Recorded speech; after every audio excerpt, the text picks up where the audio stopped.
रोटी नरम और फूली हुई किसे नहीं पसंद।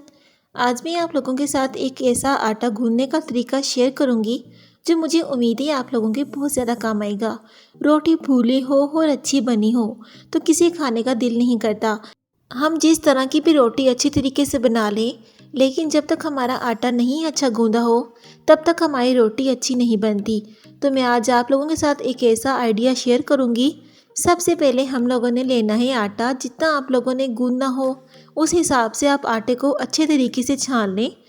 इसमें अब हम डालने वाले हैं नमक। आप यहाँ पर हाफ टेबल स्पून के करीब नमक का ले लीजिए। उसके बाद आप इसे अच्छे से मिक्स कर लेना।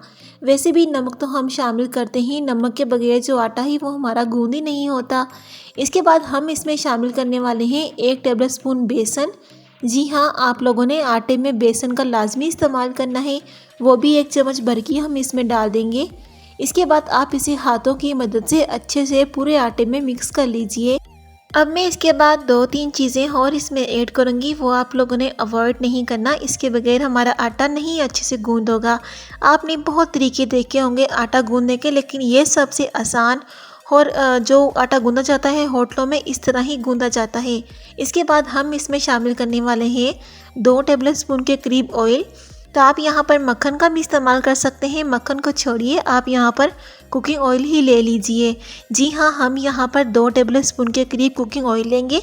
इसे भी आप लोगों ने हाथों की मदद से अच्छी तरह से पूरे आटे में मिक्स कर लेना है। अगर आप इस तरह का आटा गूंद लेते हैं तो आपकी रोटियां बहुत ही ज़्यादा फूली हुई और नरम बनती हैं। बहुत ही मज़ेदार रोटी हमारी बनकर तैयार हो जाएगी। जब हम इस तरह का आटा गूंद लेंगे तो रोटी हमारी अच्छी ही बनेगी। तो आप लोगों ने इस तरह का आटा गूंद लेना है। अच्छे से आटे में मुक्की दे दिए और गर्म पानी का इस्तेमाल कर लीजिए। तो आपका बेहतरीन आटा तैयार हो गया है। अब चाहे आप इसे जिस तरह की रोटी बनाएं, गोल बनाएं, आपकी रोटी नरम और फूली हुई आसानी से बन जाएगी, जो खाने में बहुत ज़्यादा मज़ेदार होगी। तो मुझे दी इजाज़त, तो फिर मिलते हैं अगली वीडियो में। तब तक के लिए अल्लाह हाफिज़।